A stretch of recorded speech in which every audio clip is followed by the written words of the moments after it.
जय श्री राधे राधे दोस्तों, आप सभी का आपके अपने YouTube चैनल अध्यात्म भक्ति में बहुत बहुत स्वागत है। आइए आज आप सब सुनेंगे मोहिनी एकादशी में द्वादशी पारण के दिन तुलसी माता की कथा। जो भी भक्त सच्ची श्रद्धा के साथ भगवान विष्णु का पूजन करते हैं, भगवान शालिग्राम का पूजन करते हैं, माता तुलसी का पूजन करते हैं, एकादशी का व्रत करते हैं, इससे भगवान श्री हरि विष्णु अति प्रसन्न होते हैं और अपनी कृपा प्रदान करते हैं। एकादशी का व्रत जो कि सभी प्रकार के पापों को नष्ट करने वाला है और व्यक्ति के जब पाप और ताप नष्ट होते हैं तो उनके पुण्य उदय हो पाते हैं और सभी प्रकार के फिर सांसारिक सुखों की प्राप्ति होती है। हिंदू धर्म में तुलसी का बड़ा ही विशेष महत्व माना गया है। माता तुलसी अपने भक्तों के सभी प्रकार के पापों को नष्ट करने वाली हैं और भगवान विष्णु को तुलसी दल अति प्रिय होता है। उनके पूजन में तुलसी दल यदि ना हो तो वह पूजन को स्वीकार नहीं करते और जहाँ पर भी तुलसी का वृक्ष होता है वहाँ पर यम के दूत भी असमय नहीं आते जाते। इसलिए हमें चाहिए कि माता तुलसी का पूजन करें और तुलसी के वृक्ष के नीचे दीपक जलाना चाहिए। इससे माता तुलसी अपनी कृपा प्रदान करती हैं। माता तुलसी का विवाह भगवान शालिग्राम के साथ पूरे विधि विधान के साथ कार्तिक के महीने में किया जाता है और प्रत्येक दिन भगवान विष्णु का पूजन भी करना चाहिए। भगवान विष्णु के पूजन के साथ साथ माता तुलसी का पूजन करते हुए कथा भी श्रवण करनी चाहिए।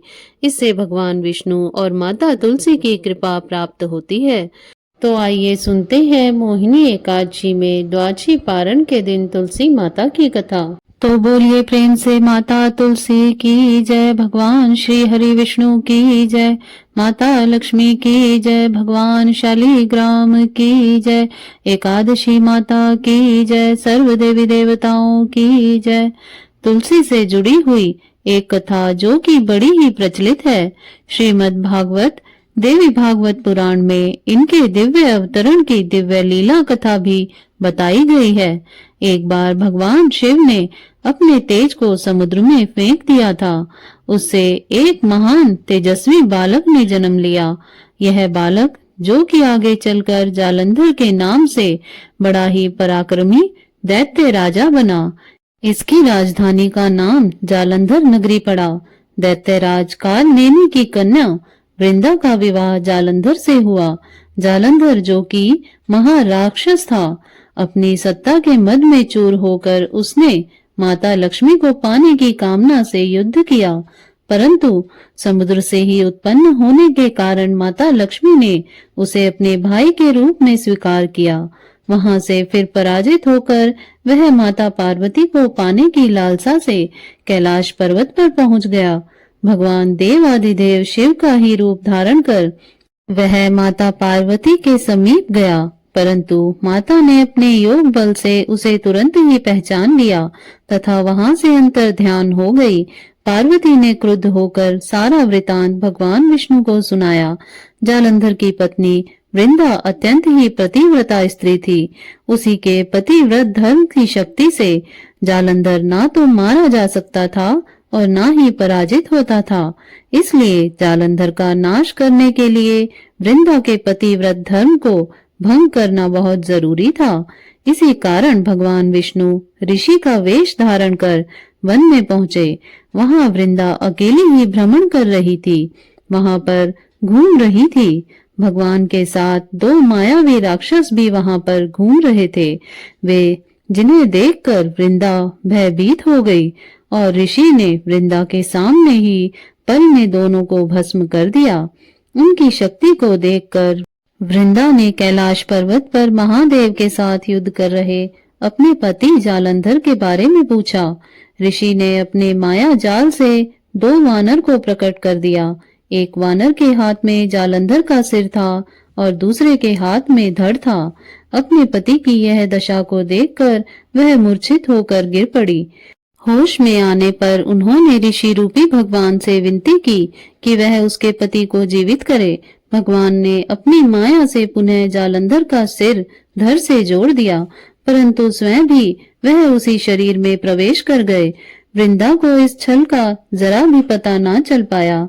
जालंधर बने भगवान के साथ वृंदा पतिव्रता सा व्यवहार करने लगी, जिससे उसका सतीत्व भंग हो गया। ऐसा होते ही वृंदा का पति जालंधर, जो कि भगवान शिव से युद्ध कर रहा था, वह युद्ध में हार गया और मारा गया। इस सारी लीला का जब वृंदा को पता चला तो वह क्रुद्ध होकर भगवान विष्णु को शिला होने का श्राप देकर था वह स्वयं भी सती हो गई। जब वृंदा की भस्म वहां पर तुलसी का पौधा बनकर उगी, तब भगवान विष्णु ने वृंदा से कहा कि हे वृंदा, तुम अपने सतीत्व के कारण मुझे लक्ष्मी से भी अधिक प्रिय हो गई हो।